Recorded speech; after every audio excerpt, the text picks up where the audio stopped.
विश्व के सभी धर्मगुरुओं की आध्यात्मिक शक्ति अक्षीण हो चुकी है, जो कि इस महामारी के प्रकोप के सामने स्पष्ट होते दिखाई दे रहे हैं। दोस्तों, गौर करने वाली बात यह है, हम बड़े बड़े मंदिरों में जाकर पूजा करते हैं,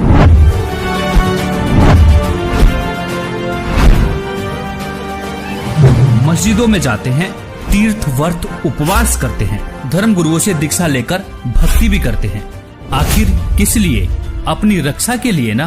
और दूसरी तरफ हिंदू धर्म के प्राचीनतम और आधारभूत सदग्रंथों में से एक ऋग्वेद के मंडल नंबर 10 के सूक्त 161 पर परमेश्वर के गुणों में लिखा हुआ है, यदि किसी रोगी की जीवन शक्ति समाप्त हो, यदि वह सीमा से भी परे हो गया है, यदि वह मृत्यु के सन्निकट चला गया है, तो भी उसे मैं भारी कष्टप्रद रोग के पंजे से मुक्त कराऊं तथा उसे शतवर्ष अर्थात 100 वर्ष के जीवन हेतु बल संपन्न करूं। दोस्तों, यह सुन आप यह भी कहेंगे कि यह तो किताबी बातें हैं, ऐसे कैसे हो सकता है? लेकिन दोस्तों, सच में ऐसा संभव है। वीडियो देखते रहिए, आगे बताएंगे भी और प्रमाण भी दिखाएंगे। यदि भगवान ऐसे लाभ नहीं दे सकता तो पवित्र वेद भी झूठे पड़ सकते हैं। एक तरफ विज्ञान फेल है तो दूसरी तरफ अध्यात्म भी। ऐसे में अध्यात्म पर भी सवाल उठने लाजमी है, क्योंकि वेद तो भगवान के गुणों का यह गुणगान करते हैं, कैसा भी रोगी क्यों ना हो, परमेश्वर उसे ठीक कर 100 वर्ष की आयु प्रदान करता है। तो आखिर क्यों इन धर्मगुरुओं के पास जाकर भक्ति करने से हमें इस महामारी से राहत नहीं मिल रही है? क्या यह धर्मगुरु आपके अनमोल जीवन के साथ खिलवाड़ कर रहे हैं? क्या इनके पास कोई आध्यात्मिक समाधान नहीं है जो जनता के कल्याण के लिए सामने नहीं आ रहे हैं? एक सच्चे संत की पहचान तो संकट के समय ही होती है, क्योंकि प्राचीन समय में जब राजा और प्रजा पर संकट आता था, तब संतों की कृपा से ही समाधान हुआ करता था। परमेश्वर की भक्ति तो निरोगी काया और सुख शांति के लिए की जाती है।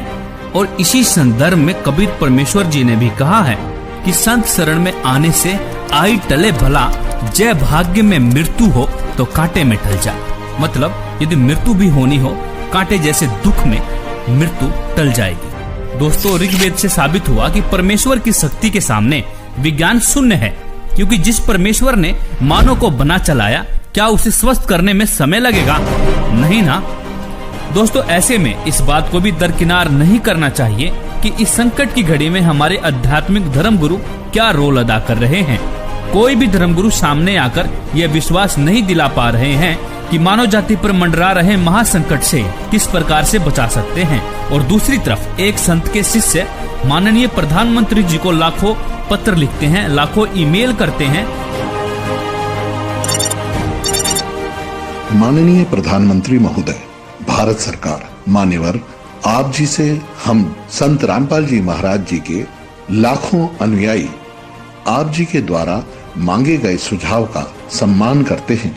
हमारी आप व आपकी सरकार से विनम्र प्रार्थना है, हम आप सभी से यह आग्रह करना चाहते हैं कि रामपाल जी महाराज इस विश्व में एकमात्र संत हैं जो शास्त्रानुकूल भक्ति विधि देकर लाखों करोड़ों परिवारों को कई प्रकार से दैहिक, दैविक, भौतिक तापों से राहत दिला चुके हैं। ऐसी आध्यात्मिक शक्तियों से परिपूर्ण संत जो कि बेकसूर हैं, उनको जेल में रखा गया है। बावजूद इसके यदि आप अपने मंत्रिमंडल के साथ उनके पास जाकर इस महामारी से बचाव हेतु अपनी प्रार्थना लेकर जाएं, तो हम ये पूर्ण विश्वास के साथ जानते हैं, क्योंकि संत परोपकारी व परमार्थी होते हैं। हमें यह पूर्ण विश्वास है कि वे अपनी दया दृष्टि पूरे विश्व पर बरसाकर इस समस्या से निजात दिला सकते हैं।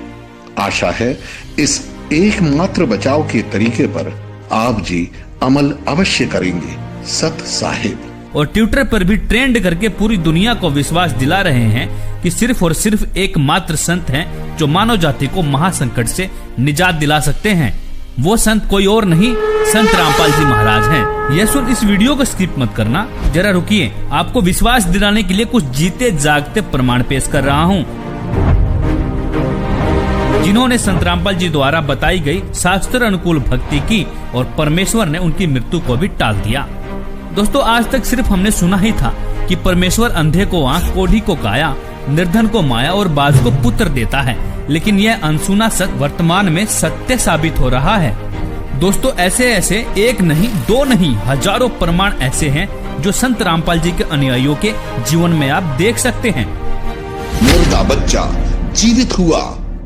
जब मैं मजदूरी पे चला गया तो पीछे से उसकी मृत्यु हो गई जी, लड़के की। 1.5 साल का लड़का था दास का, और उसकी मृत्यु हो गई। जब घर आके जब मैंने देखा जी, उसकी स्थिति देखी तो हाहाकार मच रही थी। आस पड़ोस वाले भी इकट्ठे हुए, सभी ऐसे अफसोस मना रहे थे। वो बच्चे की लाश लेकर मैं गया जी, गांव का डॉक्टर है, डॉक्टर ने चेक किया जी उसको और कहता कि इसको घर में ले जाए, इसमें श्वास नहीं है। और मैं घर में आते आते ऐसे रखा बच्चे को, तो मैंने गुरुजी से अरदास लगाई घर में ही जी, और मैंने कहा कि हे परमात्मा, जब आप मेरी आजू बढ़ा सकते हो, मेरे रोग, ये कैंसर तक का रोग ठीक कर सकते हो मालिक, इसकी भी रक्षा करो दाता, इसकी भी आजू बढ़ाओ।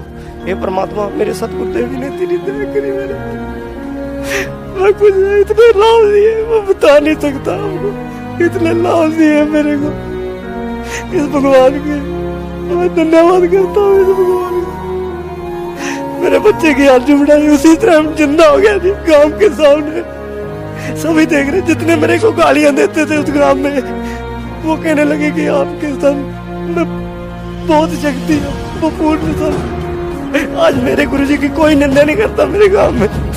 मेरे को इतने लाभ हुए जी, मेरे कैंसर का रोग ठीक किया, मेरी आजू बढ़ाई मुझे परमात्मा ने।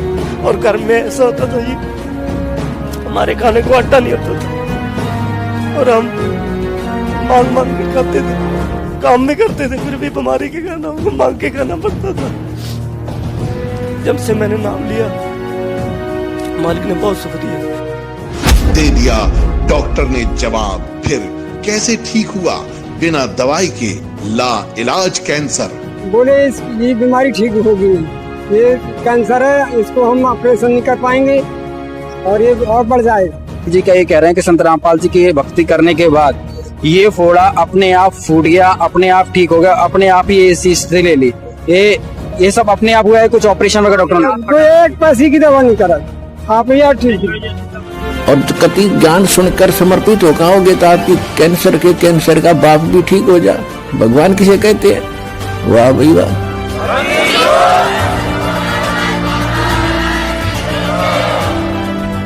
मुर्दा हुआ जिंदा। पत्नी के भाई थे, उन्होंने बताया कि आपको तो डेड बॉडी हो गई थी। जिस समय डेड बॉडी, उस समय पूरे हॉस्पिटल में मतलब ये विषय का रहा कि वो खत्म हो चुका, और हर जगह मतलब ये बता दिया गया कुलवंत दास जी मृत घोषित हो गया। मेरे घर में भी आना जाना, रोना धोना हो गया था। ठीक 1 घंटे बाद जब मुझे पूरी तरह होश आया तो फिर मैंने अपनी राम कथा सुनाई कि मुझे उस वक्त ऐसा महसूस किया कि हकीकत में ये हुआ कि 3 दूत आए और मेरे प्राण लेकर सबसे पहले मुझे गणेश जी, ब्रह्मा जी, विष्णु जी, शिव जी तथा माँ दुर्गा देवी के लोकों से पार लेते हुए काफी दूर ले गए। आखिर में मैं जाता हूँ, आखिर जब मंजिल पे पहुँचता हूँ, ऐसा मुझे महसूस हुआ ये सतलोक, मिनी सतलोक ही है। तो वहाँ गुरु रामपाल जी महाराज जी एक सामने खड़े थे।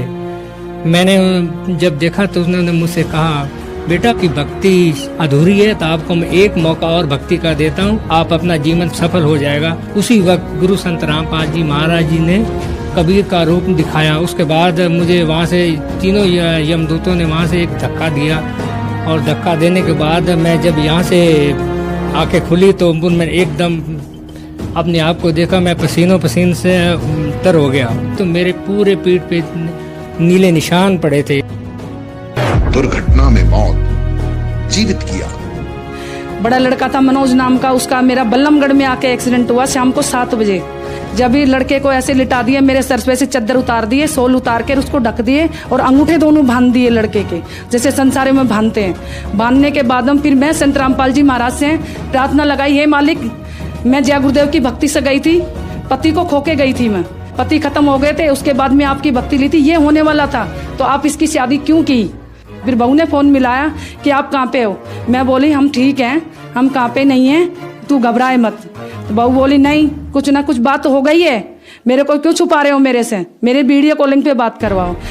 जब मैं गुरुजी को प्रार्थना लगाई झोली फसार के कि मालिक ये क्या होने होता, गुरुजी वहीं पे प्रकट हो गए। संत रामपाल जी महाराज प्रकट होके और लड़के को सोते हुए को आशीर्वाद दे के उठाए। फिर उसके बाद मेरे को आशीर्वाद दिया गुरुजी ने।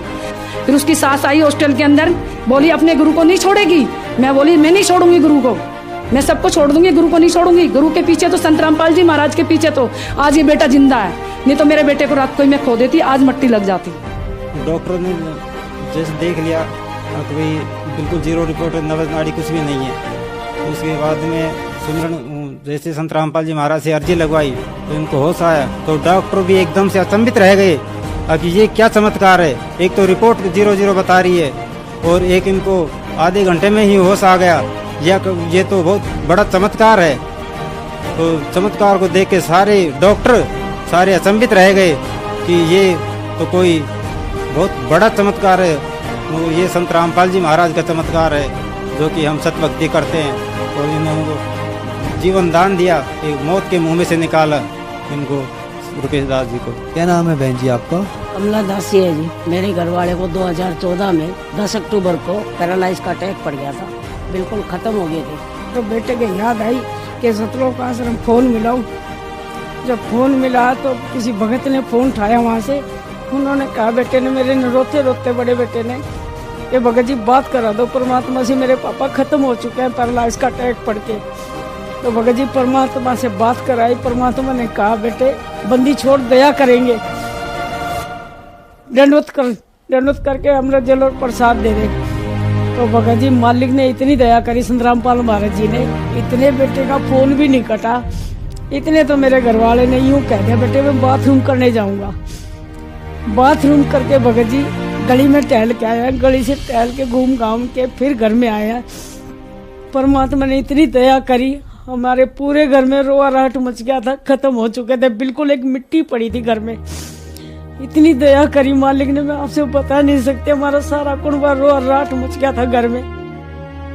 उसके बाद भगत जी सुबह गए सतलोक आश्रम, तो परमात्मा दर्शन देने आते हैं, सर पे हाथ रख के कहते हैं कौन मरा है? अभी नहीं मरा है, भक्ति कर बेटे दब के। उसके बाद सर जी आपको क्या बताऊं, इतनी दूर बेटा खड़ा था, उससे कहा भक्ति कर बेटे कौन मरा तेरा बाप। जो 3 हार्ट अटैक हो चुके थे उससे पहले तो डॉक्टरों ने ये कहता था इतने जिएंगे, इतने ये दवाइयाँ खाते रहेंगे। आज 7 साल होने को है भगत जी, सारी दवाइयाँ छुट्टी हुई उनकी। 4 बार पैरालाइज हो लिया, 3 हार्ट अटैक, 7 अटैक कम नहीं होते भगत जी। आपको क्या क्या लाभ बताऊं, मालिक ने इतनी दया कर रहे हैं। संत रामपाल महाराज जी ने पूरा जीवन दान दे रखा है। उदाहरण के लिए अनुयायियों के अनुभव के वीडियो लिंक डिस्क्रिप्शन में देख भी सकते हैं। आप भी दुखों से छुटकारा पाना चाहते हैं तो आज ही बुक करें निःशुल्क पुस्तक ज्ञान गंगा। ज्ञान गंगा पुस्तक निःशुल्क मंगवाने के लिए अपना पूरा पता पिन कोड के साथ हमें लिखकर भेजें। हमारा व्हाट्सएप नंबर है 9992600893।